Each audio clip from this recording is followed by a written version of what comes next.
નમસ્કાર, આપ જોઈ રહ્યા છો spark today news. Padra police દ્વારા દિવાળી પર્વને ધ્યાનમાં રાખીને ચોકસી બજારના વેપારીઓ સાથે મીટિંગ યોજાઈ હતી। પીઆઈ VA4ને વેપારીઓને તહેવારની દરમિયાન સતર્ક રહેવા, સીસીટીવી લગાવવા અને શંકાસ્પદ વ્યક્તિ કે હલચલ જણાય તો તાત્કાલિક પોલીસને જાણ કરવા સૂચના આપી। વેપારીઓએ ટ્રાફિક સમસ્યા અંગે રજૂઆત કરતા પોલીસે પેટ્રોલિંગ અને ટ્રાફિક નિયંત્રણની ખાતરી પણ આપી હતી। આજ રોજ પાદરા ચોકસી મહાજન મંડળની મીટિંગ પાદરા પીઆઈ સાહેબના આદેશ પ્રમાણે બોલાવવામાં આવી હતી।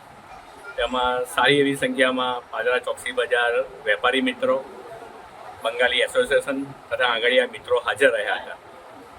શ્રી પાદરા પીઆઈ ચારણ સાહેબે દરેક દુકાને સીસીટીવી કેમેરા રાખવા, ગ્રાહકો ભૂલા ના પાડી જાય, લેડીઝ આવે અને તમને ભૂલા ના પાડી જાય, તમે દાગીના બતાવો તો ગણીને તમારા સ્ટાફની હાજરીમાં બતાવજો, એ એક વાત કરી। ચોકસી મહાજન મંડળના અમારા વેપારી મિત્રોએ પણ એક નવી રજૂઆત કરી કે અમારી આસપાસમાં જે રેસિડેન્ટ છે એ લોકોના પણ આધાર કાર્ડ લઈ અને એમની ઓળખને પહેચાન થાય।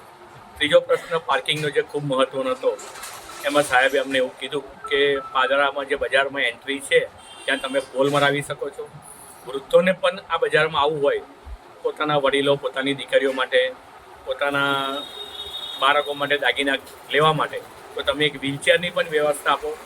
પાદરાના વેપાર માટે તેઓએ પણ ચિંતા વ્યક્ત કરી કે વેપાર ઘણો બધો ઓછો થઈ રહ્યો છે, તો આ વેપાર કેમ કરીને સારો થાય, શું કાળજી રાખવી। બીજી એમને એક ખાસ વાત એ કરી કે દિવાળી, લાભ પાંચમ ઘણી દુકાનો બંધ રહે છે, ઘણા ફેમિલી આઉટ ઓફ જાય છે, તો આ તમામ લોકોએ પાદરા પોલીસ સ્ટેશનને જાણ કરી।